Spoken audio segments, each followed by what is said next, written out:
Assalamualaikum warahmatullahi wabarakatuh. Bismillah, alhamdulillah, wassalatu wassalamu ala rasulillah wa ala alihi washabihi wa mawalah, amma ba'du. Alhamdulillah, telah sama-sama kita kaji bersama dua kitab klasik. Yang pertama tadi Syekhuna Mama Kiai Haji Miftah terlebih dahulu membacakan pengajian kitab Fathul Qorib Al-Mujib, di mana dalam kesempatan bulan sekarang, pertemuan sekarang, dibahas tentang permasalahan yaitu fasal fil awqat, waktu-waktu yang dimakruhkan untuk sholat. Dijelaskan tadi ada 5 waktu makruh tahrim, ya, makruh tahrim untuk sholat. Dalam Al-Bajurinya bahkan ditambahkan lagi makruh sholat itu ketika qomat sholat sunnah itu makruh, atau ketika setelah maghrib menuju sholat juga makruh untuk sholat. Maka barangkali dari para kiai, para asatid, para ulama, para jengan yang memiliki pertanyaan terkait masalah waktu-waktu yang dimakruhkan dalam sholat, silakan untuk ditanyakan. Selanjutnya juga tadi diulas tentang sholat jamaah. Nah, sholat yang sering kita lakukan, hukumnya tadi menurut qaul yang lebih sahih, qaul asah, itu adalah fardu kifayah. Ya, fardu kifayah. Standar fardu kifayahnya seperti apa? Maka silakan dimusyawarahkan, didiskusikan apakah fardu kifayah di sini ketika di dalam satu rumah atau satu desa, atau misalnya satu negara, atau permasalahan sholat jamaah yang lainnya, monggo silakan ditanyakan. Kemudian yang kedua, kajian kitab Bidayatul Hidayah karangan Hujjatul Islam Abu Hamid bin Muhammad bin Muhammad Al-Ghazali oleh Kiai Haji Arifin tadi juga telah diulas terkait masalah adab atau etika masalah sholat Jumat. Di antaranya tadi dibahas ketika hendak melaksanakan sholat Jumat, ahlan wa sahlan marhaban bi hudurikum Syekhuna dari MUI. Tadi dijelaskan terkawis masalah adab Jumat, diantaranya itu dianjurkan untuk datang lebih awal, kecuali nanti ada pengecualian yaitu imam dan makmum. Tapi melihat sikon, kalau dulu imam dan makmum itu terlambat datang karena ada keperluan seperti untuk mengecek waktu. Kalau sekarang mungkin waktu sudah ada di HP, ada di jam dinding. Jadi mungkin apakah itu masih menjadi uzur atau seperti apa, perlu kita kaji ulang. Dan masih banyak juga tadi terkait masalah kedatangan kita. Ada ditampilkan dalam matannya Imam Ghazali sebuah hadis Kanjeng Nabi yang mungkin masyhur. Ketika kita datang ke masjid jam sekian, nanti diibaratkan seperti kurban. Bahkan tadi dianalogikan kalau kita datang Jumat jam 10, ya seperti kita kurban endog. Bukan endog caca kita endog. Nah, ini adalah ulasan sekilas terkait masalah kajian Bidayatul Hidayah. Barangkali dari para hadirin, dari para ustadz, para ulama, para kiai yang hadir dalam kajian Forum Kiai dan Qori Kabupaten Kuningan untuk bulan ini, maka silakan diajukan pertanyaan karena waktu masih luas, dan insya Allah dibuka sesi pertama, termin pertama untuk 3 orang penanya. Silakan tanyakan secara singkat saja, maka singkat padat, maka ayo. Oh ya, yang sudah megang mic. Bismillahirrahmanirrahim. Assalamualaikum warahmatullahi wabarakatuh. Waalaikumsalam warahmatullahi wabarakatuh. Nama Abdul alamin dari pemejaan. Primados pada tumaros waktu sholat Jumat imam bacaan surat hilap tapi dielingkeun tapi maksa teras gitu ya. Kumaha hukumna kedah sholat segitu. Assalamualaikum warahmatullahi wabarakatuh.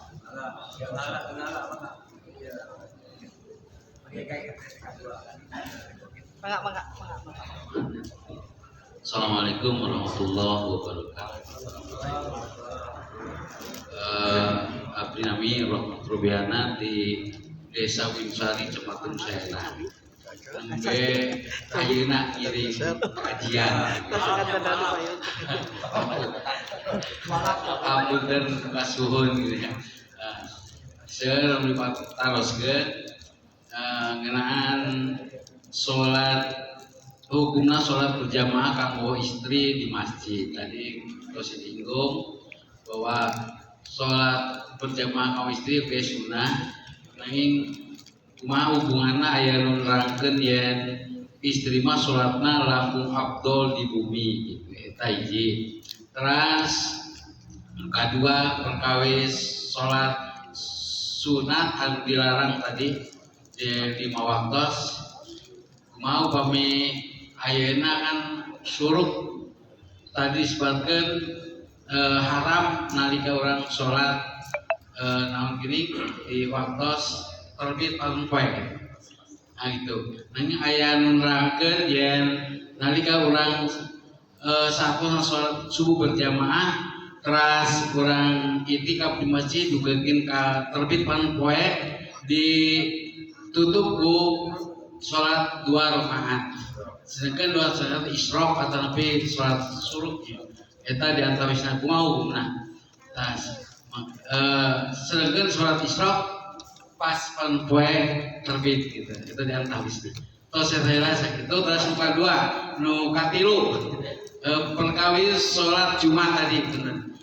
Ayeuna kebudayaan di Indonesia seuseurna salat Jumat teh nu sumping ka masjid paling enjing ge tabu 11 eta teh hiji 2. Ieu pengalaman di desa gitu. Sedangkan tadi disebutkeun bid'ah naon geuning anu dilakukeun kurang teh nyaeta pabeurang-beurang dongkap salat Jumat. Nah sah teh salat Jumatna upami kitu. Tah eta di antawisna. Terus rombongan tadi anu sebatkeun kenging korban onta sapisan diannya nah disebutkeun waktosna atau napi rombongan anu awal dongkap ke masjid. Sakitu ti diberi atuh nuhun. Assalamualaikum warahmatullahi wabarakatuh. Maka satu penanya lagi, satu sayur.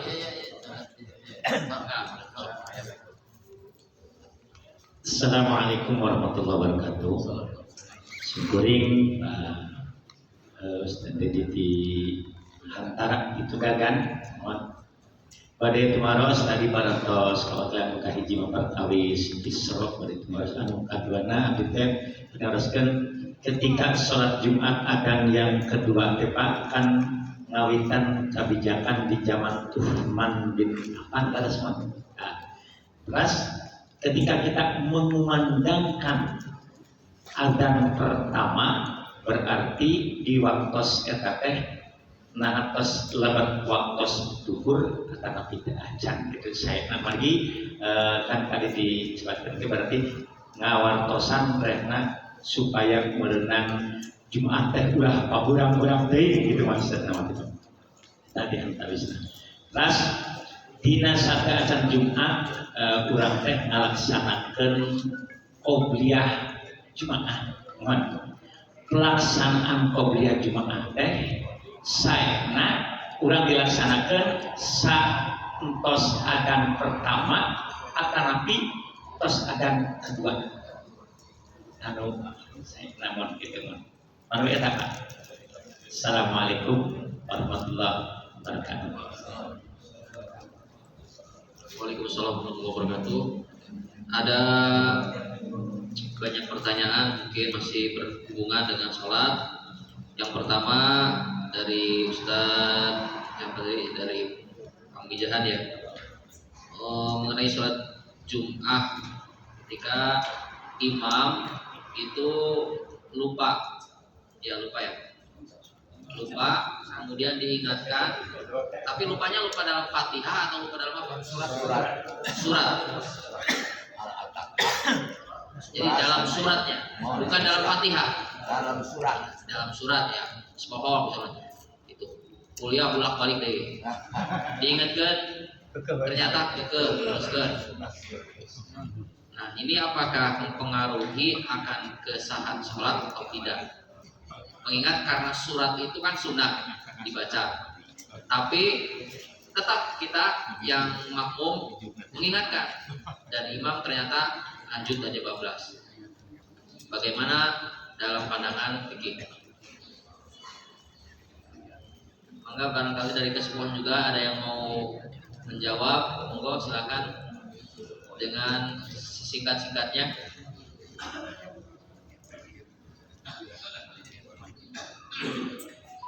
Assalamualaikum warahmatullahi wabarakatuh. Jadi mengenai Betul Wahab keterangan mereka Amina dengan soal Fatihah pertama kita kalau itu ditesah di rumah tangga dan rumah tangga tesah pemina surat Yos tahun sama surat mah sunat karena ada di Betul Wahab. Jadi namanya seperti mengingatkan imam lupa itu orang kudunya posisinya lamun imam walana walantum bolak balik baik ingkeun wakade ingkeun kalau geus taluk imamna cicing baik bareng itu carana mulai imam begitu terus urang dibenerkeun maka dengeun atau terkonsen dan selagi imam bolak balik kena atau wongan siapa baca kita kata surat kalau imam geus anggeus tah kayak kurang nembe di naonkeun diluruskeun lamun geus diluruskeun mana geus diluruskeun teu mireng mah jadi eta teh cara meluruskannya mungkin itu kan aya dina patuh ge jadi dan selagi imamnya taradat imam bolak-balik antepkeun kalau tos beres cicing nembe dikeun mana begitu tapi lamun geus kitu kene jonglokkeun we begitu mah bener amat teh.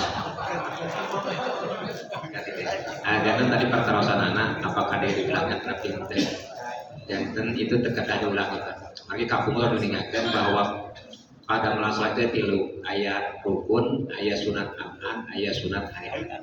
Rukun itu nyata anu biasa kita laksanakan. Sunat aman umpama dikantunkeun teu mata ngabatalkeun kana salat, cuman disunatkeun sujud sahwi. Umpama sunat hayat nyata umpama dikantunkeun walaupun sengaja teu mata ngabatalkeun kana salat, sareng teu disunatkeun sujud sahwi. Nah, mau surat itu kalebet kana sunat hayat. Jantan seperti contohna imam kos ruku kos 4 rakaat ngadeg deui berkes subhanallah itu kan eta mah tegan diikuti gitu eta sabiasanya dengan itu teu matak teu kada diuihan di salatna dan jawabannya salatna mah sah tidak usah diulang lagi yang penting imam itu tidak batal karena tidak membaca surat juga tidak batal gitu. Saur Syekh Syihabuddin Ahmad Ibni Hajar Al-Haytami ditaros lamun berjamaah atanapi kudua dengan orang yang kira-kira itu dia itu masih yakin sah sholatnya sah jamaah jadi gak usah diulang. Selanjutnya nomor 2 ada kan hijinya mau nusadar menentukan banyak. Nah, hukum sholat jamaah kangge perempuan karena ada keterangan perempuan itu lebih baik sholat di rumah. Sebenarnya pemahaman seperti ini atau hadis ini mungkin yang benarnya seperti apa? Gitu. Berarti perempuan perlu di imah baik rumah. Sedangkan loba-lobana di masjid pasti istri. Lamun misalnya di jamaah di masjid istrina ulah kamar sih berarti tambah sepi. Gitu. Bangga kangge para kasepuhan perkawis masalah jamaah hukum ya maka karakter hukum sholat jamaah untuk perempuan. Assalamualaikum warahmatullahi wabarakatuh. Waalaikumsalam. Menawarkan mengenaan saat pertama istri. Leras ya teteh hukum masalah ayana ya kadang begitu sendiri. Yang dan upamina istri berjamaah juga telah dicarang nggak baik. Teh mari kamu tuh datang anu teu sultan wajib ngalaksanakeun apalagi pamaget pada kipayah.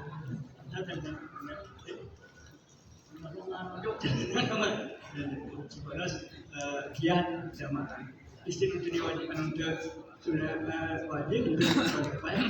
Hayongan pamaget mah. Katanya terus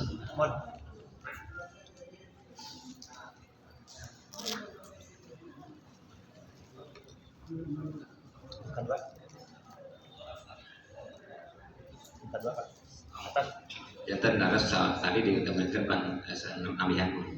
Jantan umpami di istri itu hukumna pasti sunat, jadi sunat. Nah, ayeuna kumaki sunat, ya umpami ieu anu atakeun. Nah, umpami istri kaluarna nimbulkeun fitnah, maka itu memang lebih baik. Bahkan ayat hadis kan sholatna istri di terasna itu langkung sae tinimbang di masjid. Sholat di lebat rompok langkung sae tinimbang di teras. Sholat di kamar itu langkung sae tinimbang di lebat rompok. Jadi semakin boni semakin sae itu pokoknya. Tapi kemarin kamar siar kita sama dia tapi kan tadi sudah asalkan kita sampaikan kan nimbulkan anu mata dilarang ku agama. Tadi ada fitnah. Alhamdulillah jadi kesimpulannya jamaah istri itu afdolna memang di rumah tapi tetap sunnah di masjid. Mangga sadaya lagi saya. Jadi di masjid saya, di rombong saya. Asalkan tadi tambihana saur Kiai Miftah mah asalkan bisa menjaga atau terhindar dari madinah syahwat atau terhindar dari fitnah. Karena di hadis saya terusana Kanjeng Nabi kan latamnahu nisaakum al masjid, ulah ngalarang istri awewe kamar masjid, ulah gitu. Wa buyutihinna gitu. Jadi jelas. Jadi hukumnya sunnah. Dina Fathul Qoribna tadi disulatkan fardu kifayah untuk laki-laki, sunnah untuk perempuan. Tapi ada hadis menyebutkan afdolnya perempuan itu tetap di rumah. Namun Kanjeng Nabi juga tidak boleh melarang perempuan untuk datang ke masjid. Jadi kalau namanya hukum itu ya duru ma'illati. Jadi hukum itu fleksibel, bisa berubah. Kalau misalnya di satu desa dan kampung di tetanggana penjahat kabeh berarti Lombok aman di rumah. Ya, jadi lihat sikon. Jadi lihat sikon toleransi.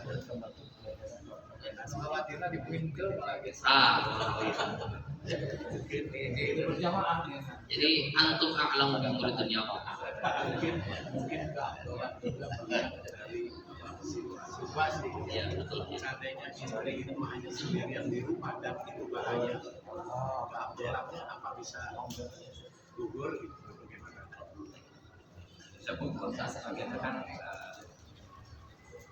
sendirian di rumah ditinggal oleh suami dan ini madorot gitu. Apa masih afdol di rumah?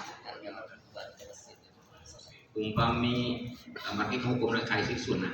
Jadi umpami keluar timbul fitnah, berarti kan perbandingannya antara haram dan sunnah. Itu maka di mana-mana ayat ta'arud berlawanan antara sunnah dan haram, maka orang kadang mendahulukan haram. Itu lebih baik karena di rokok.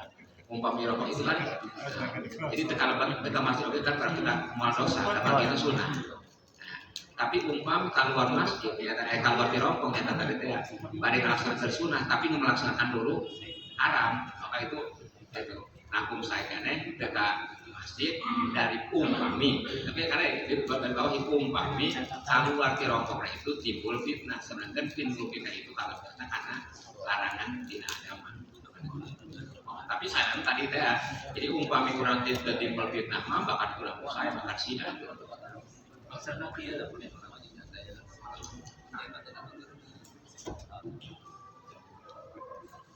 Masalah dia tadi kan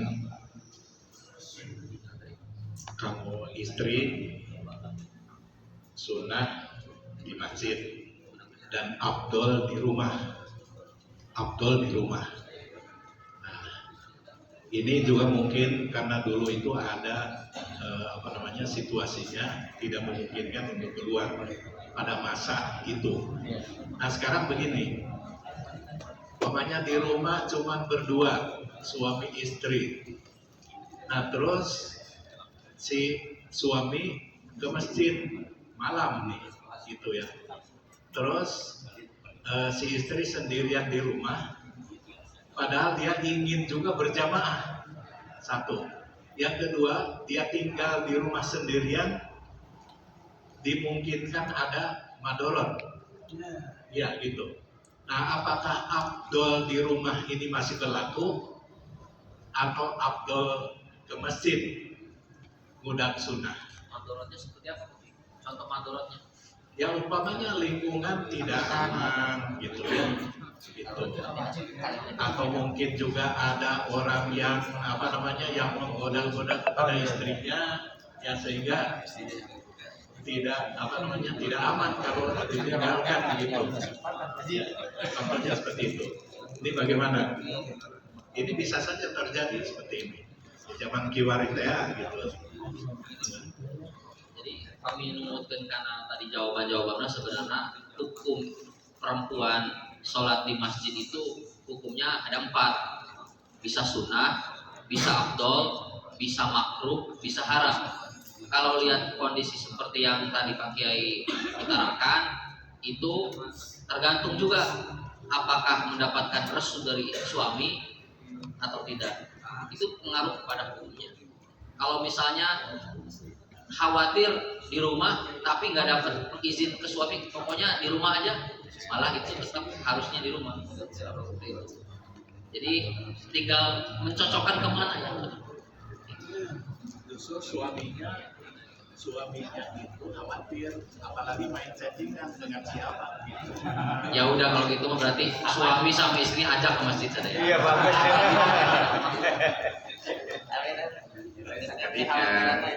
Jadi kalau disunatkan itu sanes isi sunat harta 2. Sunat berjamaah itu hukumnya pamika tadi intilah. Tapi anu paling utama nyata fardu kifayah. Umpami istimah itu mutlak sunat. Adapun keluar ka istimah itu tadi teh obat.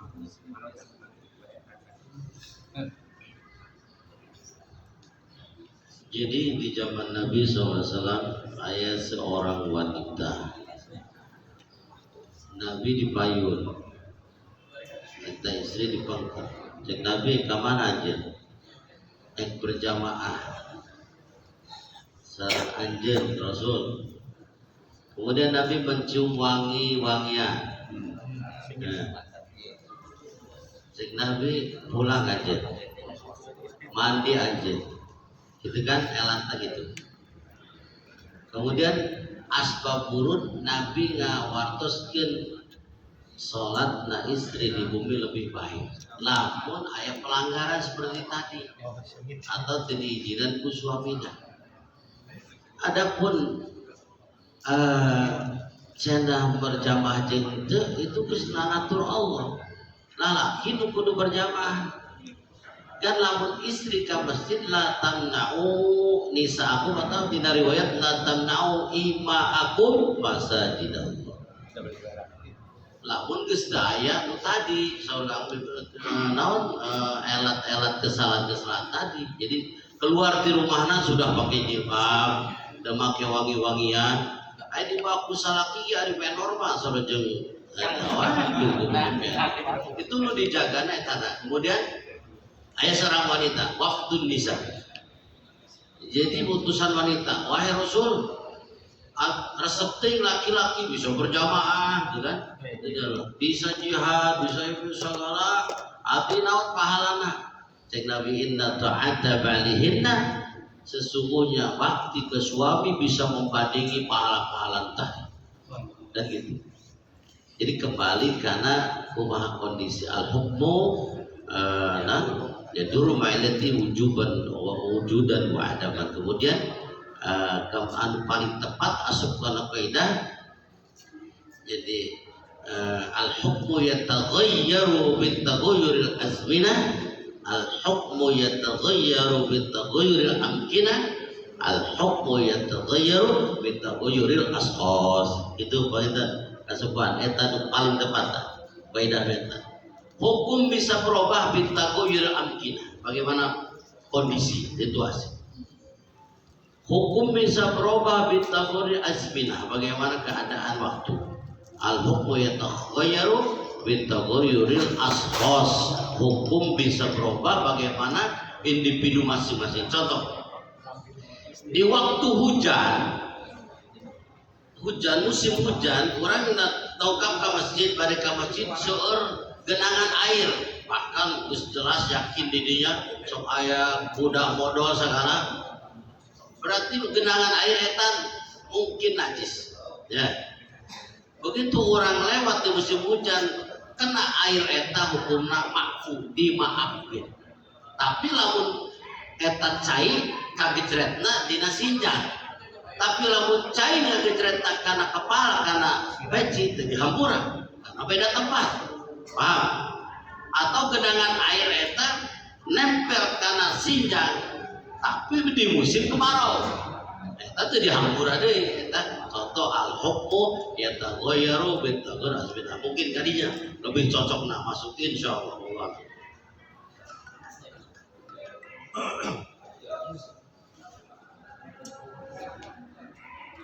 Manawi karena pertanyaan masih banyak, dicukupkan dulu. Selanjutnya adalah pertanyaan cabang dari penanya saya nomor 2 yang terkait masalah hukum sholat isyraq atau syuruk ya.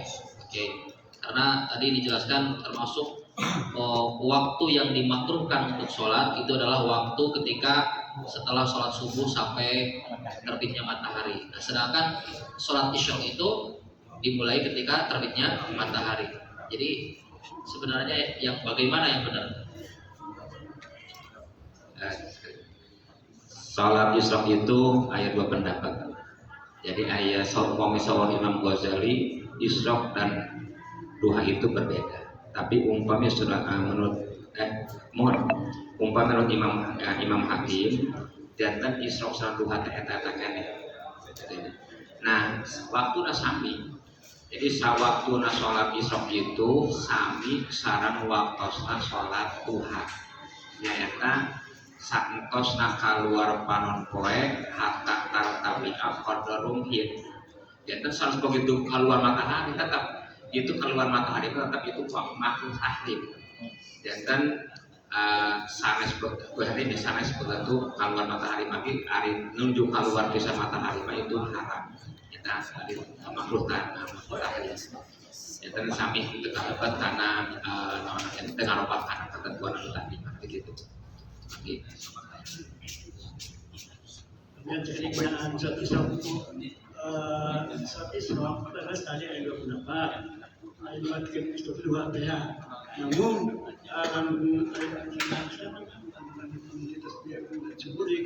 kalau mau terus saudara tapi umroh sama anak dan isyraqnya keterangan terus untuk jika tidak bumi kata sampai dekat dengan anak percayaan untuk dia sama pelabuhan langsung ke Madura dan risiko begitu dan isyraq terus saya dengan sengaja ya karena kan risiko ketinggalannya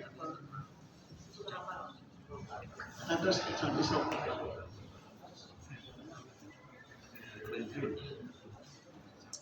jadi Nabi Haji ini tadi di Kang Yuk. Jadi mungkin anu dimasalahkeun. Jadi haram ya. Jadi itu diharamkan waktu sholat dimulai subuh di atasnya sampai keluar matahari. Maksudnya pas keluar matahari. Karena intinya di elatan kenapa haram orang li misli ubadatil syams. Karena begitu keluar matahari orang-orang Jepang agama Shinto eta nyembah mata poe pas bright teh tah urang mau ulah hiji elatna teh paham teu kadua li'annahu kharaja garrus syayatin di waktu pas keluar matahari keluar tanduk setan. Bapak percaya teu setan tandukan? Nah, percaya henteu dan Nabi menyuruh. Nah, engke tos eta nya tanwir tos keluar pisan aya kira-kira sabaraha boleh isra gitu kan aya waktuna tah. Itu waktu isra itu bukan di waktu keluar matahari. Nabi dina kitab itu Imam Isa dina Syama'il sering sholat Nabi 2 rakaat suruh kemudian ke 4 genep rakaat di kira-kira jam 9 seringnya itu Nabi. Kadang-kadang Nabi sholat harita maka sholat waktu suruh yaitu waktu duha teh yang anu nyareskeun sholat isrok beda jeung duha beda isrok aya ngomongkeun eta teh keneh itu penting mangalakonan kan nya kan Nabi seringna begitu suruh Nabi sholat engke birubin nahar kira-kira kurang lebih jam 9 Nabi sholat duha itu kan maksimalnya dalam Allah alam besar.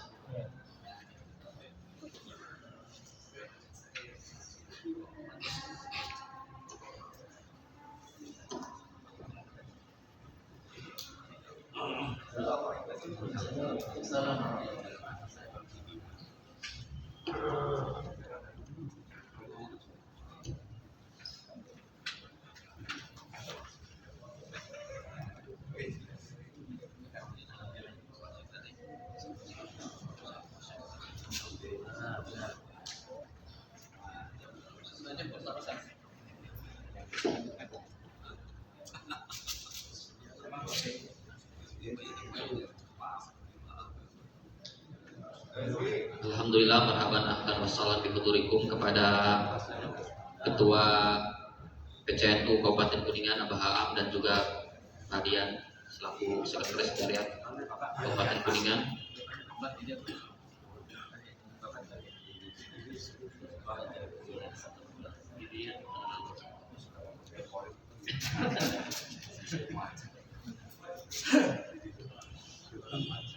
Untuk selanjutnya yaitu masih pertanyaan tadi terkait masalah sholat Jumat, sholat Jumat yang datangnya kesiangan, datangnya wayah adan atau kira-kira khutbah kedua meningkat datang. Pertanyaannya apakah sholat Jumatnya sah atau tidak? Nah, jadi datangnya terlambat karena kata saya ya sudah menjadi kebudayaan. Padahal termasuk bid'ah zaman sekarang itu adalah paberang-berang. Bid'ah. Datang sholat Jumat terlambat, apakah sholat Jumatnya sah?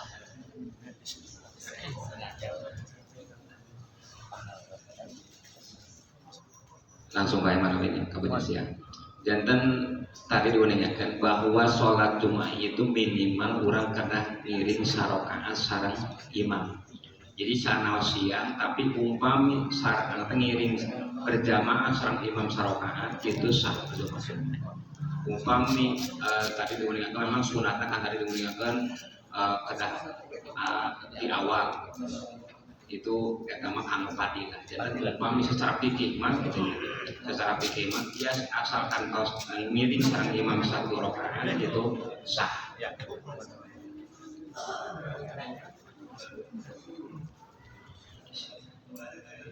Seterusnya penanya ketiga dari Ustadz Dedi Hantara.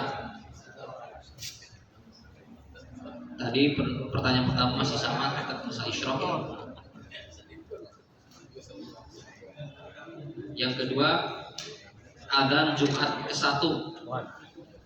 Apakah adzan Jumat ke-1 itu sudah masuk sholat zuhur atau belum? Atau nunggu adzan kedua baru masuk sholat zuhur? Maka untuk Mustahi menjawab yang lain.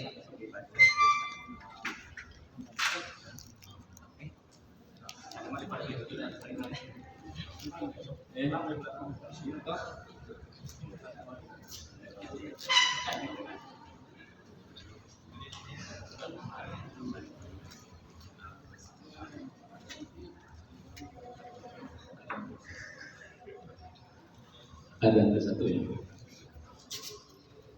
Sunat qobliyah itu santos ada awal tapi satu awal ada kedua tidak cuma qobliyah. Ya qobliyah cuma Sama sholat zuhur. Adzan 1. Jadi pertanyaannya adzan awal kan tadi inisiatif dari Usmannya. iya. Jadi adzan awal itu satu waktu bacaan jadi orang atau satu waktu. Dari zaman Sayyidina Utsman bin Affan macan waktu ayat di kitab di masa yang di Sufiah ayat di situ sebelum waktu. Jadi tujuannya ngukur gejalma kan itu tadi supaya pas masuk waktu itu terus kumpul ada Sayyidina Utsman. Mungkin dia jawaban sanes ras qobliyah Jumatnya di satu waktu qobliyah itu di mana asup waktu sholat akhir daripada qobliyah akhir waktu sholat. Maka untuk kaburu qobliyah tos lohor berjamaah mantet diubai berjamaah qobliyah tos sholat wajib gitu Allah.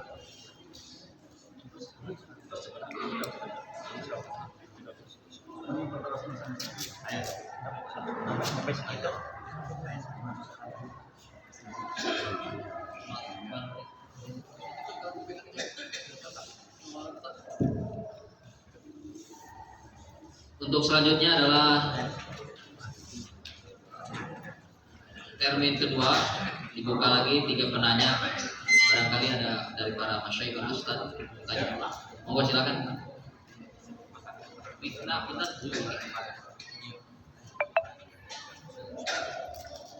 Juga monggo di haturan untuk yang di depan, barangkali ada yang mau bertanya atau mau menjawab. Enggak. Dari Ustaz Kapayun Pak. Haji Kapayun. Ya, komit kenapa dia? Dia pilih ya. Iya. Mangga. Assalamualaikum warahmatullahi wabarakatuh. Waalaikumsalam. Allahumma shalli ala sayyidina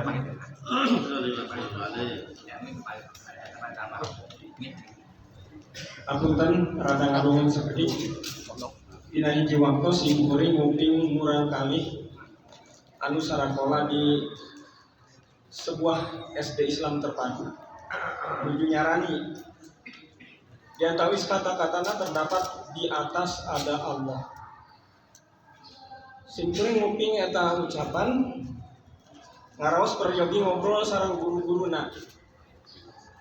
Ternyata tina obrolan simkuring menyimpulkan bahwa di SDIT tersebut guru-gurunya sebagian besar berkeyakinan bahwa Allah itu menempati tempat. Sedangkan anu diajarkan guru-guru simkuring Allah itu ada tanpa tempat, tanpa arah. Terus itu. Nah, satu ngobrol kadalami akhirnya guru-guruna nu diajak ngobrol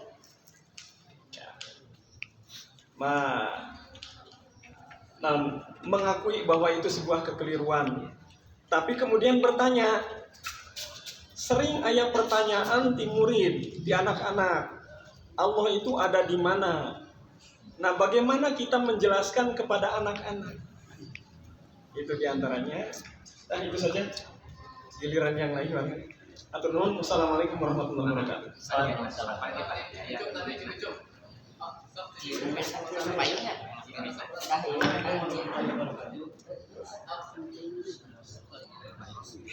Kadang terus aneh.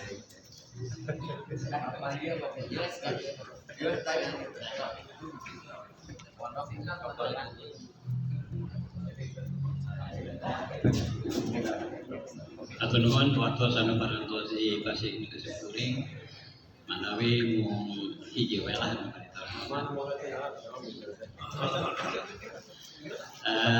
nami sumpuring Oha Toharudin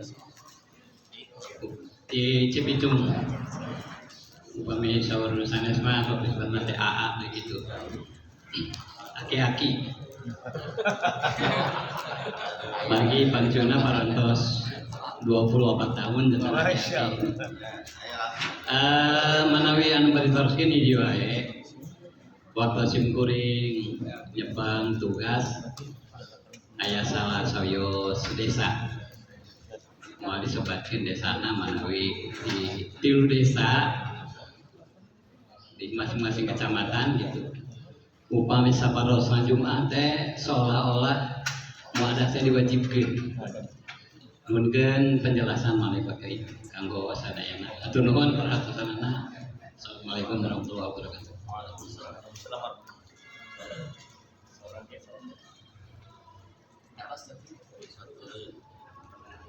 Satu penanya lagi, satu sahil. Assalamualaikum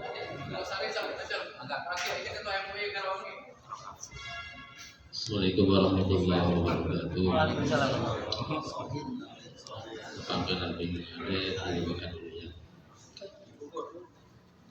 Satu pertarosan, bagaimana hukumnya kedudukan masjid dijadikan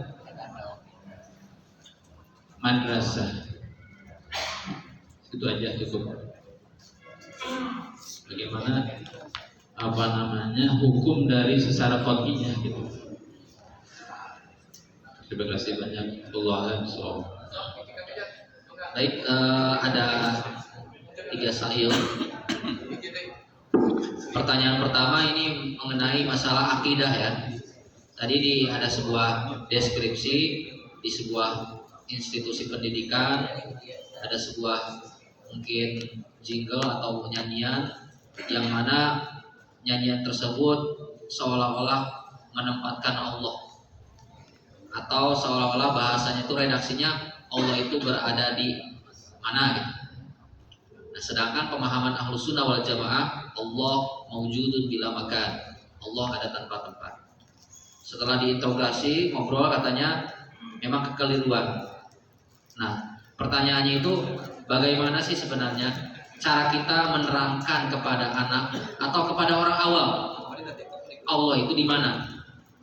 Apakah di mana-mana ataukah seperti apa? Atau cukup Allah ada tanpa tempat?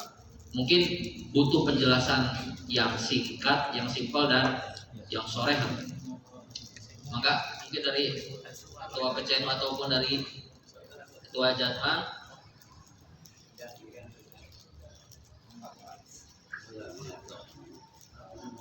Assalamualaikum warahmatullahi wabarakatuh. Pak Sekda yang saya hormati, para jengan, para kiai, khusus mama, kesukuan kita semua, guru kita semua, ketua MUI. Ini pertanyaan luar biasa. Satu permasalahan bagi kita. Spontan saya punya gagasan, wah, langsung begitu ada pertanyaan, langsung otak kanan saya langsung muter. Muternya ke mana? Ya muternya tidak ada lagi kebijakan pemerintah yang harus turun tangan. Apa yang harus dilakukan oleh pemerintah nanti yang akan datang? Maka mempeng ayah Pak Sekda, calon bupati kita dari NU. Setuju. Saya sangat setuju. Ini sekalian titip Pak, Kak Bapak di mana mungkin jadi bupati, tempat ke ajengan-ajengan itu sebagai guru SD tambahan untuk ngajar agama. terinspirasi saya. Paham ahli sunnah wal jamaah harus masuk di setiap SD dengan dana dari Pemda. Ini sebulan 500.000 be. SD di Kabupaten Kuningan sabaraha aya 500 SD, maka 600 SD, 600 kiai tempatkan di tiap-tiap SD. Setuju tak? Luar biasa ya. Sebab naon? Agama di SD itu tepat. Ini sudah berjalan di kabupaten-kabupaten lain. Dan insya Allah ini akan direalisasikan oleh Pak Sekda nanti kalau jadi bupati. Amin. Kamu langsung wakil saya. Setuju. Sepanjang buahnya. Para kiai lah. Sebaiknya ketika ada pertanyaan, anak kecil itu bertanya, Allah dari mana sih? Jangan kita ini, saya mengambil pendapat ahli Jumaah. Saya ahli Jumaah, jangan diberikan luang anak itu berpikir, berimajinasi. Itu saja. Jangan dikasih luang anak itu berpikir, berimajinasi. Allah itu bersemayam duduk di aras. Allah itu akhirnya anak itu berimajinasi. Ini saya mengutip pendapat ahli Jumaah. Itu saja. Bagaimana kita meyakinkan anak jangan sampai anak ini berimajinasi. Gitu. Nanti tambahannya yang lain. Itu paling itu pada kejauh eta dan inti nama tadi itu dah diheula nya. Manawi pasien kesempatan kepada anak tidak salah sogir ainullah Ajaba Nabi Allah Subhanahu wa taala laisa kamitslihi syai'un. Allah laisa kamitslihi syai'un. Jadi Allah itu tidak seperti yang lain, tidak bisa disamakan. Maka jangan diberi kesempatan. Kita ini memberikan kesempatan kepada anak untuk berpikir, mengimajinasikan tentang Allah. Ketika kita tafakur, ketika kita imajinasikan Allah bersemayam, anak itu terus bertanya. Bersemayam dia udah kawas kumaha Allah teh, terus akhirnya mencari halnya seperti itu soal akidah. Nah ini hal yang sangat penting sehingga kita ini sudah dirasuki akidah mujasimah ya, akidah mujasimah al-yadul ulya yadullah pokok edihim, tangan Allah tuh punya tangan. Allah itu punya tangan, tetapi tangan Allah tidak seperti tangan kita. Sehingga anak itu akhirnya berimajinasi, tangan Allah itu ini kawas kumaha, kukuna kumaha, leungeurna beurukna sagede kumaha. Nah ini, maka Syekh Ali Juma seorang ahli yang bermadhab ahli sunnah wal jamaah yang tidak berakidah mujasimah memberikan satu pedoman kepada kita. Ini pentingnya untuk mengkanter akidah mujasimah di SD sebagai pondasi dasar akidah ahlussunnah wal jamaah. Maka meminta nanti kepada pemerintah daerah untuk bisa menempatkan guru SD tambahan, bukan lain-lain sebagai pegawai negeri lain, guru SD tambahan. Walaupun dia sudah ngajar ini tambahan, ngajarkan akidah sambil sekali atau sama kekurangan guru agama di SD di kabupaten seluruh Indonesia. Itu saja yang bisa saya sampaikan. Terima kasih. Wallahul muwaffiq ila thoriq. Assalamualaikum warahmatullahi wabarakatuh. Assalamualaikum warahmatullahi wabarakatuh. Mungkin untuk pertanyaan pertama silakan. Selanjutnya dari Abah Toha Cipicung. Ini sebenarnya pertanyaan yang selalu diulang-ulang. Berarti namanya sholat muadah ya, sholat muadah. Setelah sholat Jumat diulang lagi seperti itu, ya Pak? Yang itu. Enggak, untuk Ustadz Fitri.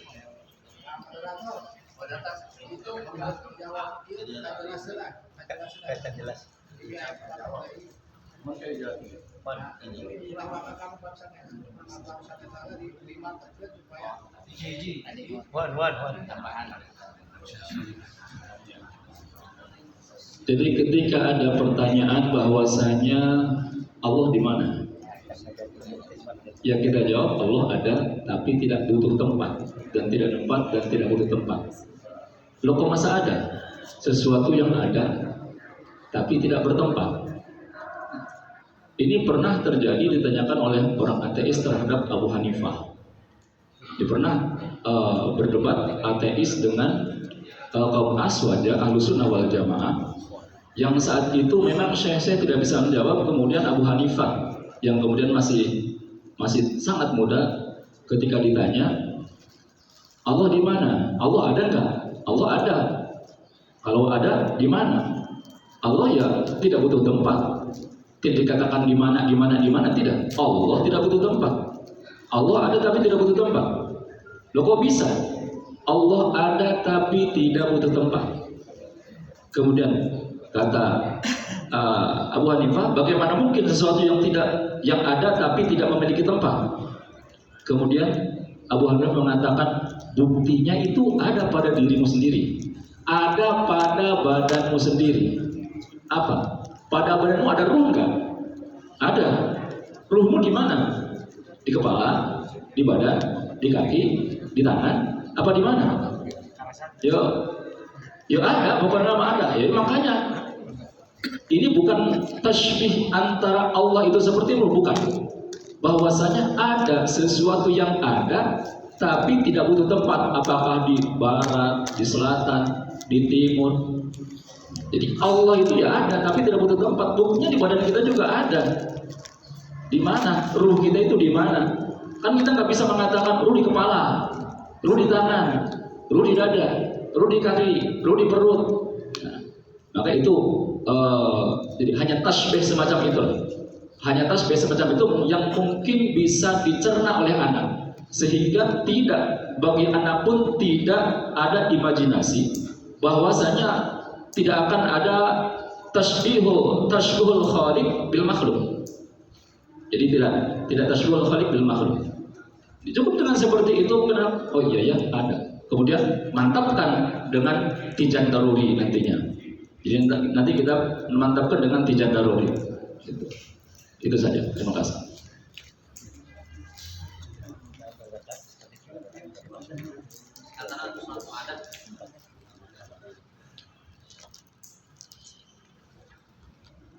Tentang sholat mu'adzah. Tentang sholat mu'adzah Jumat. Tentang mu'adzah Jumat ini memang sudah sering dan berulang-ulang gitu ditanyakan. Mu'adzah Jumat itu apakah di beberapa tempat ya, di beberapa tempat ada. Jadi ketika ada ta'adudul Jumat, itu dikatakan bahwasanya ketika kita komitmen dengan pendapat Syafi'iyah yang mengatakan bahwasanya ta'adudul Jumat itu tidak sah. Ta'adudul Jumat tidak diperbolehkan. Itu ketika cukup dengan Jumatan satu kemudian ada ta'adud, maka di situ tidak boleh. Yang sah ketika ada ta'adud Jumat, yang sah adalah yang takbiratul ihramnya pertama kali. Itu yang sah.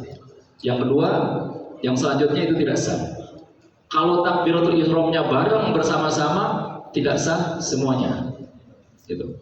Nah, dari alasan semacam itu, maka ketika para kiai-kiai ulama yang mereka mengambil kehati-hatian di desa saya itu, ini ada ta'adudul Jumat, kemudian ini saya nggak tahu ini saya yang awal ataupun yang akhir, yang pertama ataupun yang kedua ataupun yang selanjutnya. Maka mereka kemudian mengambil tindakan kehati-hatian melaksanakan i'adah dengan sholat duhur, melaksanakan i'adah melaksanakan sholat duhur karena itu kehati-hatian. Kalau seumpamanya yakin bahwa takbiratul ihram di tempat tersebut yang dia tempati itu takhir, ada yang sabik yang sebelum tempat itu, maka berarti sudah jelas itu tidak sah Jumatnya dan wajib i'adah. Jadi kadang wajib, kadang disunahkan, kadang diperbolehkan gitu. iadah itu. Tapi kalau seumpamanya sudah yakin dengan Jumatan saya itu sah, tidak usah iadah, bahkan nggak boleh iadah. Karena apa? Talaqub bil ibadah.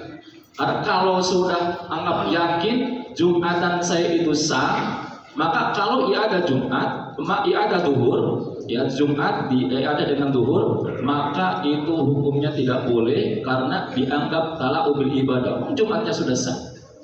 Beda halnya dengan i'adatus sholat. Beda dengan i'adatus sholat, itu ada kesunahan tersendiri. Udah sholat, kemudian ada orang yang mau sholat berjamaah tapi nggak ada batur, ngajak kepada kita. Nah itu kita sunnah i'adah sholat. Kalau seperti itu sunnah, ada pilihan. Nah, karena membantu orang agar bisa berjamaah. Tapi kalau dalam masalah i'adah sholat, itu yang i'adah sholat yang tadi kan sudah sah, sholat yang pertama sudah sah. Kalau Jumatan itu beda konteks. Jadi ada beberapa, kalau memang yakin bahwa sholat yang dilakukan itu tidak memenuhi syarat-syarat sahnya Jumat, maka itu wajib untuk diadah, wajib. Kalau memang ada don mungkin ini tidak khawatir, maka dianjurkan untuk diadah. Tapi kalau sudah yakin bahwa Jumatannya sudah sah, maka tidak boleh diadah karena dianggap talaqub fil ibadah. Wallahu a'lam.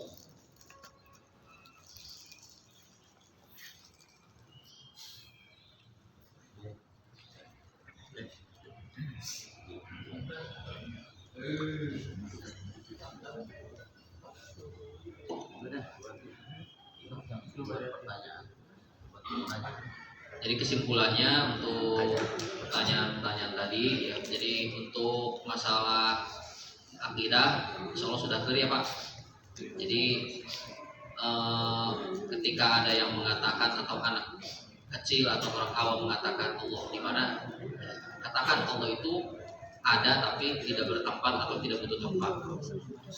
Mungkin sedikit menambahkan saja, Imam Bajuri kan mensarahi kitab Fathul Qorib, tapi beliau juga mensarahi kitab akidah namanya Tahqiqul Maqam, syarah daripada Kifayatul Awam, mengutip pendapat Ibnu Abdis Salam ketika ada yang mengatakan misalnya inni tahta rabbuna, kita itu ada di bawah kendali Allah, atau kadang-kadang orang awam ada yang mengatakan kumanu cek di luhur. Nah itu kan kata seperti itu juga berbahaya. Nah kata Imam Ibnu Abdis Salam, wa huwa kadzalik ya, li'anna muqtaqidal jihad la yakfur. Jadi ketika ada orang yang meyakini Allah itu bertempat, itu tidak sampai kafir. Tidak sampai kafir. Namun catatannya kata Imam Nawawi bi ayyakuna minal amat, catatannya asalkan orangnya itu orang awam. Jadi kalau orang awam mengatakan misalnya tadi Allah ada di atas atau kumaha cek di luhur, nah kalau orang awam itu tidak sampai kafir. Berarti kalau para kiai mah bisa barangkali itu diantaranya. Dan masih ada waktu setengah jam lagi dibuka.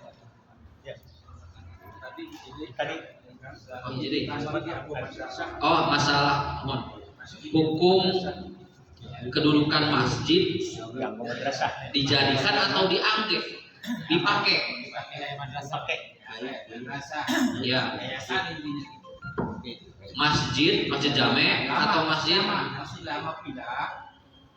status masjidnya tuh masjid apa, wakaf atau punya wakaf. Kemudian masjid wakafnya pindah, yang lama yang lamanya pindah.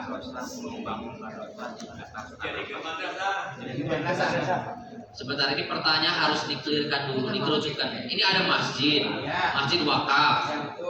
Kemudian masjidnya itu ditukar atau dijadikan madrasah.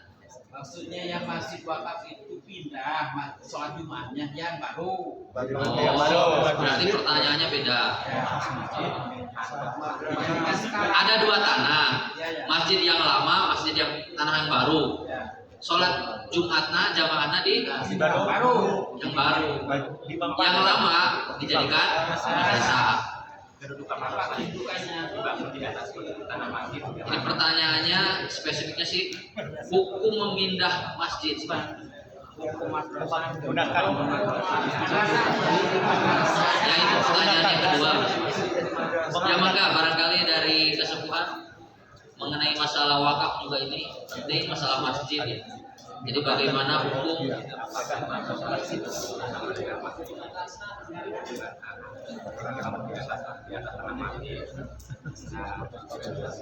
jadi kan pertanyaannya kan status tanahnya dulu harus diketahui. Jadi masjid yang lama tetap masjid. Ya, cuma dipakai untuk madrasah. Apakah boleh? Sedangkan kalau masjid kan banyak banyak manfaatnya. Hukum Pak. masjid menjadi madrasah ataupun sebaliknya. Jadi kalau umpamanya merubah madrasah menjadi masjid, status.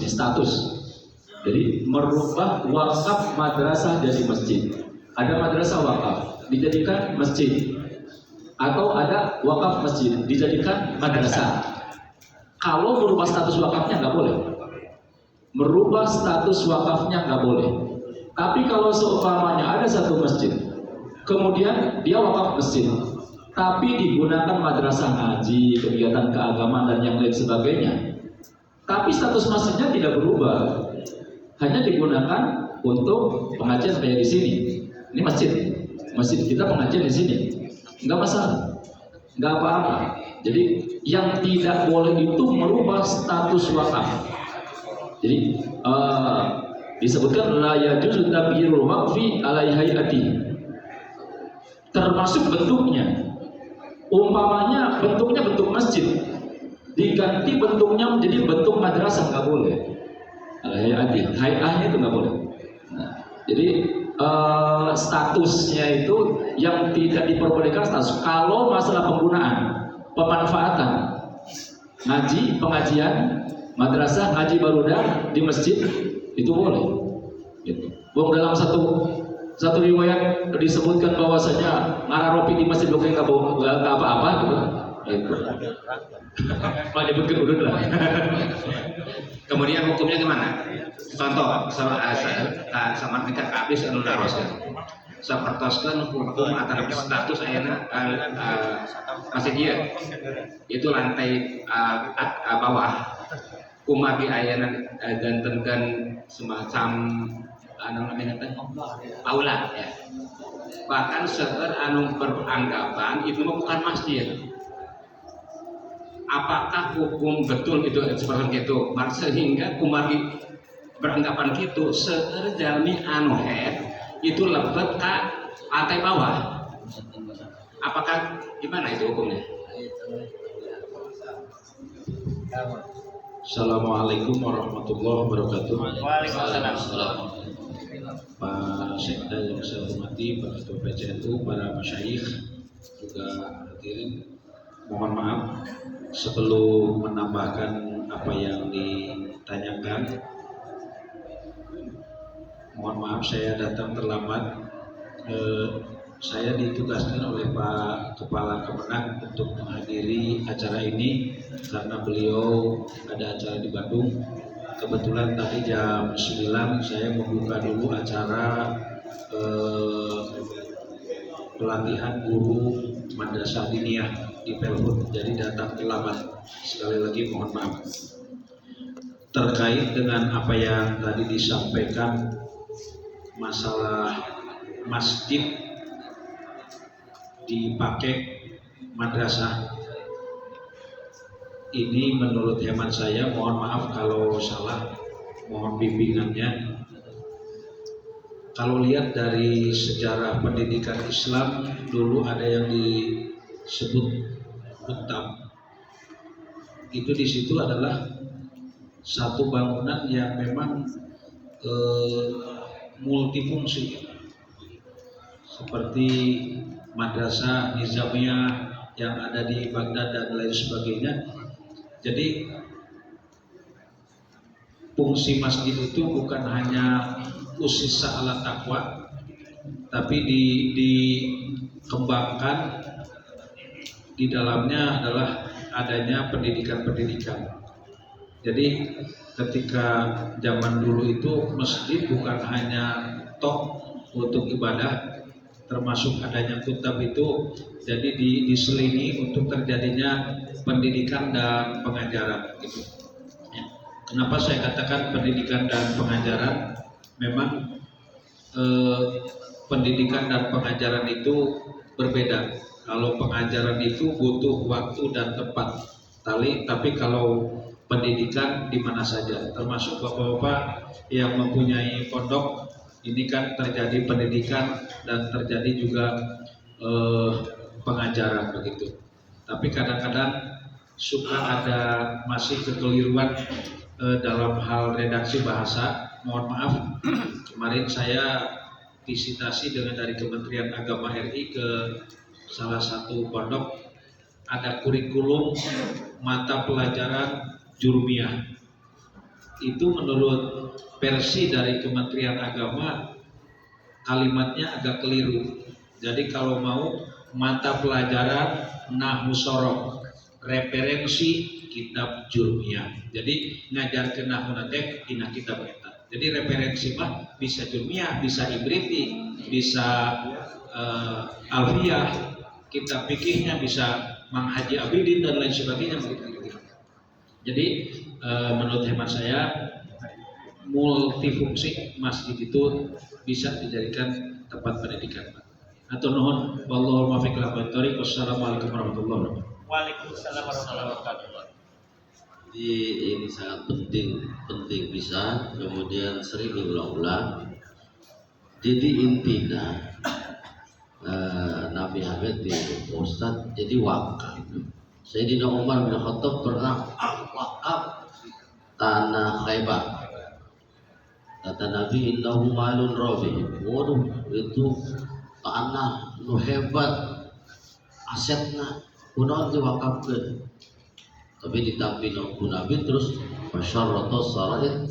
Kemudian Sayyidina Umar menyarankan ini kebun sudah jadi kebun saja dan sebagainya, syarat-syarat. Maka kaidah iki al-waqfu ala ma syaratahul waqif. Wakaf itu bagaimana orang yang mewakafkannya. Pun wakaf tajuk masjid ya masjid baik. Jadi nun ulah dirubah bangunannya, statusnya seperti tadi seorang Ustaz Fitri. Maka al-waqfu la yuba'u wa la yurasu wa la yuhabu wa la yughayyaru. Wakaf itu jangan dijual belikan, ulah dirobahkeun, ulah ditukar guling, sanajan lebih hebat tempatna. Wakaf ulah dirobah. Wakaf lamun tadina wakaf sawah we sampai kiamat. Itu status wakaf. Adapun tadi kegiatan amat tuh serius dan jadi masalah, maka tadi saur aib betul. Ieu teh wakaf tak lain, maka enggal di naon dicatat ieu teh status tanah ieu. Jawab berat wakaf. Kadang-kadang orang ieu kieu, punten. Narima wakaf. Di deket naon musola biasanya sok aya balong ya, yang si banyu. Eta kudu bogana diwakafkeun. Kiaina masih aya tapi kiai meninggal dijadikan imah yang minatuna. Nah, itu terjadi di mana-mana. Maka hati-hati. Al-waqfu la yuba'u wa la yurasu wa la yughayyaru. Saya tahu. Wallahu a'lam.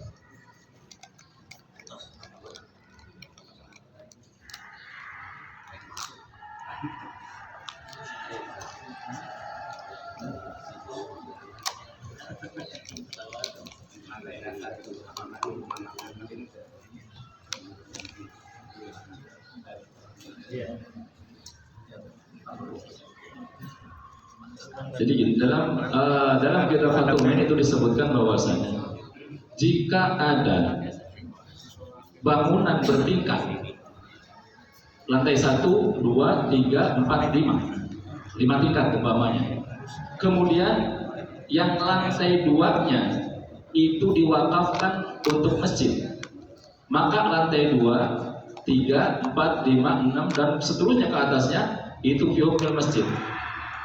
Jadi ke atas itu masjid. Kalau ke bawahnya enggak.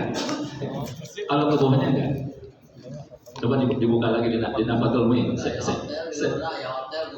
Ulah diwakafkan dari anu batur mah itu anu batur, ieu mah sorangan gitu kan.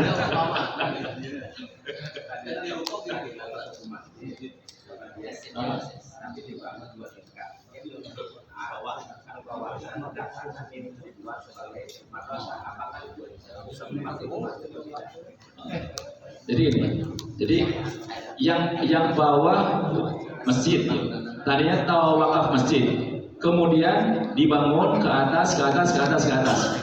Di sini dalam kitab Mathalibul Ulin Nuha disebutkan wa yajuzu raf'u masjidin idza arada aktsar ahli mahallatihi ala jiran dalika yarahu wa ja'alu ta'ti sufli siqaya wa hawani yuntahu biha.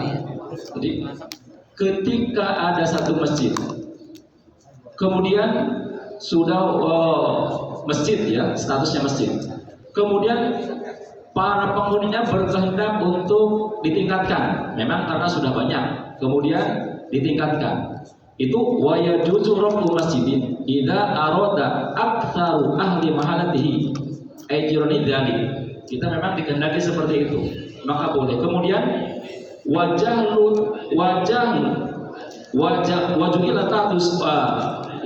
tata suplihi sikoya, yang bawahnya mau dijadikan sikoya, tempat air, tempat apa. Kemudian wahawanir, kemudian tempat kantin umpamanya.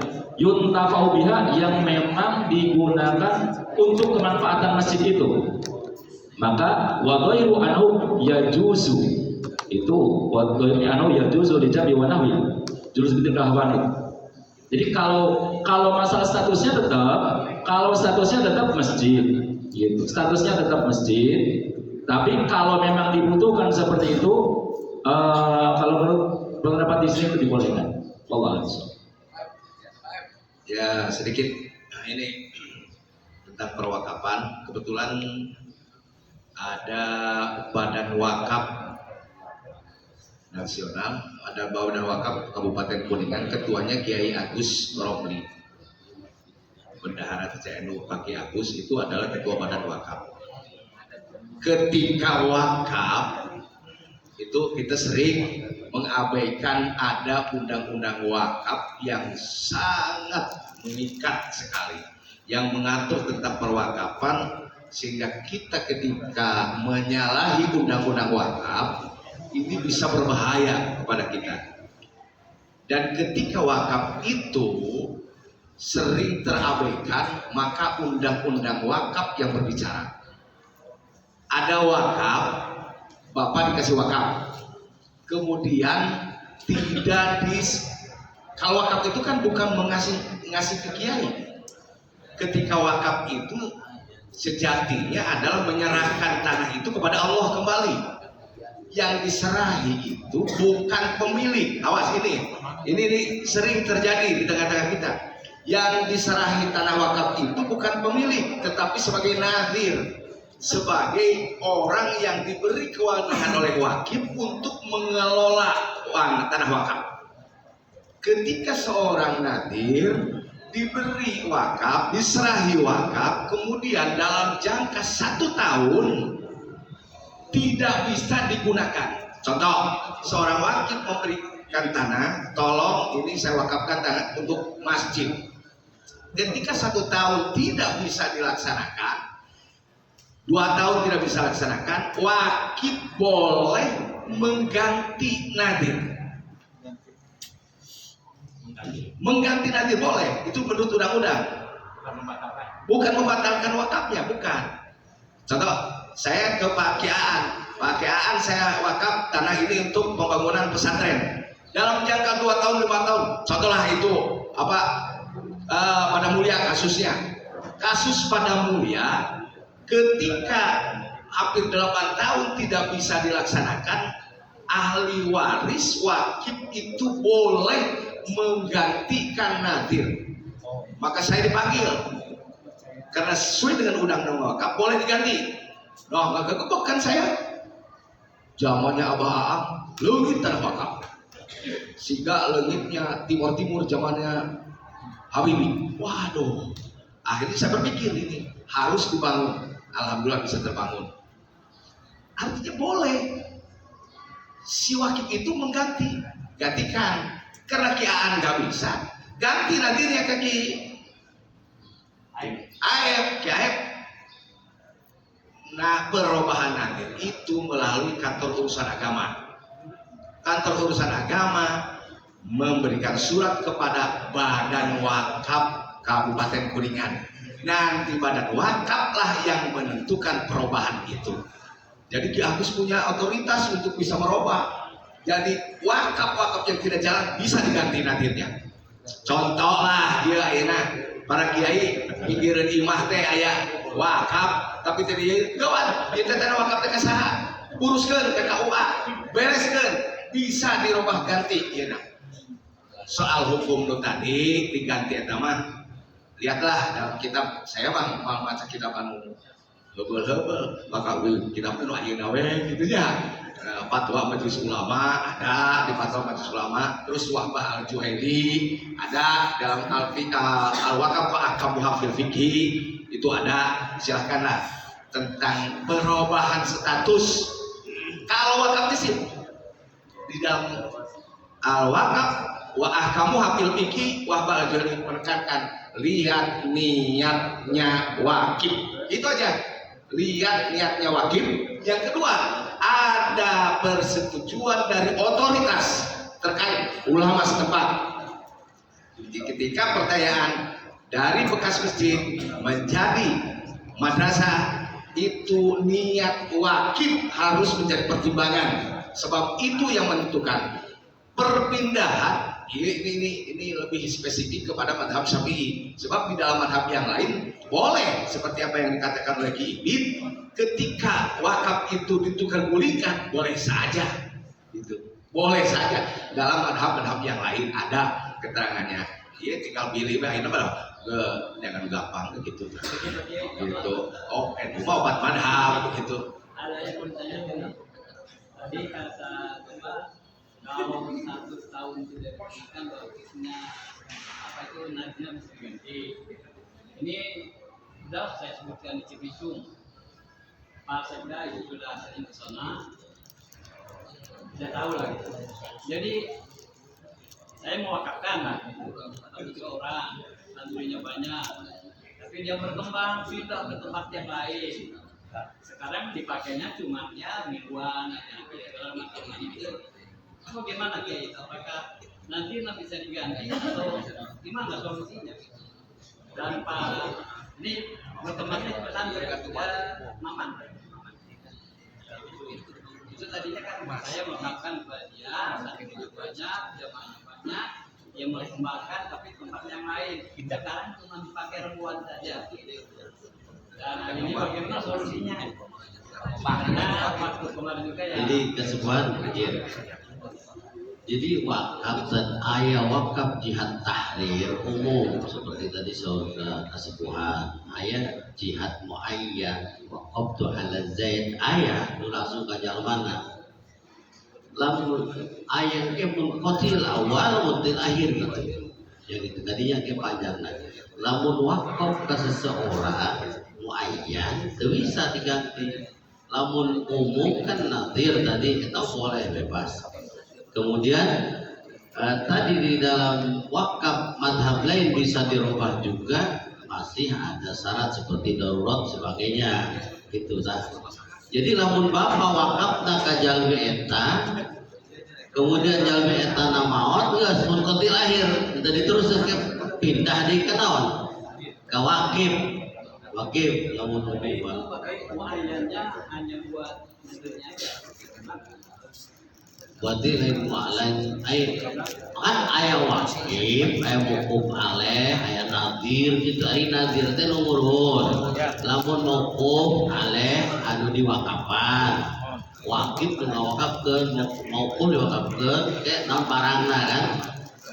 Lamun bapak nyelasi arti wakaf tanah ka kiai anu berarti tangtung geus milik eta. Cuman tetep hukum wakaf ala masyaratuhul waqif. Saudara kasebut tadi kumaha niatna tadi jang naon kan gitu. Tetap sami sareng nadirna. Tentu abdi katakan ka yang kieu pakawasan bapak pantanya. Akhirnya anjeunna ngawakaf teh ka pasantren. Ternyata pasantrenna ngali anu akhirna eta tempatnya jantan nganggo sekadar kanggo mingguan bae. Apakah itu biasa dibatalkan antara pintu mana begitu bapaknya? Dialihkan. Antara nama kana nganggo pasantren. Ternyata pasantren dialihkan gitu. Apakah biasa dialihkan akhirna antara mun ini berarti apa kata diamin begitu. Ya intinya kalau sudah bersertifikat tinggal diurus saja ke KUA atau Kemenag, semua bisa. Untuk masalah tukar guling wakaf, ketika tempat yang diwakafkan yang pertama itu sudah sulit untuk digunakan. Ini disebutkan bahwasanya dalam kitab Syarqawi disebutkan wala yajuzu istibdalul mawquf indana wa in kharafa. Kalau kita dalam madhab Imam Syafi'i itu istibdalul mawquf itu tidak boleh sama sekali wa in kharafa walaupun sudah rusak. Tapi khilafan lil Hanafiyah beda dengan pendapat Hanafiyah yang membolehkan. Wa suratuhu indahu ayyakuna al-mahal qad ala ila sukut. Ya, gambaran sudah tidak bisa digunakan, sudah hampir rubuh, nggak bisa digunakan. Jadi kalau dalam madhab Hanafiyah boleh, kalau memang sudah kemanfaatannya sulit. Nah, cuman dalam kitab Radul Mukhtar fikih Hanafi, ketika tukar guling maka ada 3 syarat diperbolehkannya tukar guling tanah wakaf itu dengan 3 syarat. Iklam anal istibdal ala thalathati wujuh. Al awal ayasyrituhul waqif li nafsi oli ghairi oli nafsi waqiri. Jadi yang pertama, pihak yang mewakafkan atau wakif ketika mewakafkan barang dalam pernyataannya telah mensyaratkan kepada dirinya sendiri atau pada yang lain agar barang wakaf tersebut diperbolehkan untuk ditukar guling. Jika demikian, maka pernyataan wakaf tersebut maka tukar guling diperbolehkan. Kemudian yang kedua, wathani alla yasrutu sawa'un syartu adam ila akhirih. Wakif sama sekali tidak mensyaratkan apa-apa atau diam 1000 bahasa. Jika barang wakaf ditukar gulingkan, maka di antara ulama terjadi perbedaan pendapat. Sebagian ulama tidak memperbolehkan dan sebagian ulama yang lain termasuk qaul ashaab memperbolehkan dengan syarat atau restu seizin pemerintah dan berdasarkan kebijakan maslahat. Kemudian yang ketiga, wakif juga tidak mensyaratkan apa-apa, akan tetapi tukar guling adalah lebih bermanfaat bagi keberadaan barang wakafan. Maka terjadi perbedaan pendapat lagi di sini di antara para ulama. Sebagian tidak memperbolehkan dan sebagian lainnya memperbolehkan. Itu sebagaimana disebutkan dalam kitab Radul Mukhtar Fikih Hanafi juz 4 halaman 348. Jadi memang betul ada khilaf ya, ada khilaf masalah tukar guling, masalah wakaf yang intinya kalaupun mengikut pendapat yang mengatakan boleh, yang baru itu harus jauh lebih baik daripada yang sebelumnya.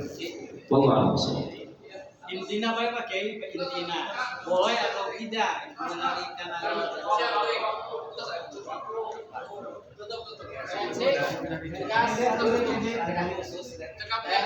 Manawi pilih kirang puas diteraskan sasi payun akan api mangga tiasa japri akan api didiskusikan di grup itu.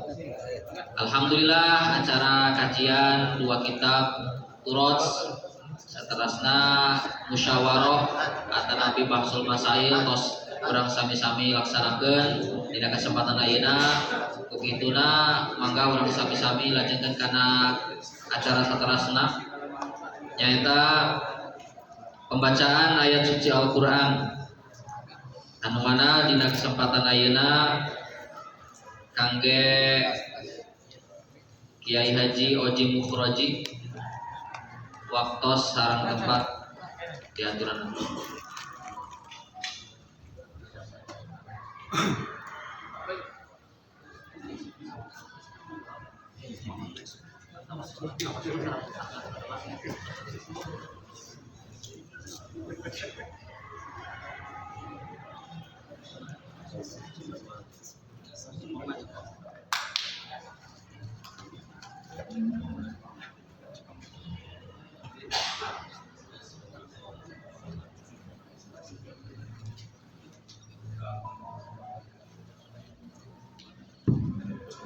Assalamualaikum warahmatullahi wabarakatuh. Waalaikumsalam warahmatullahi wabarakatuh.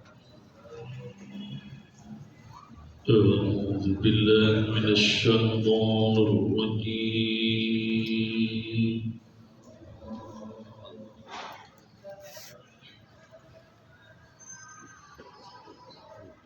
Bismillah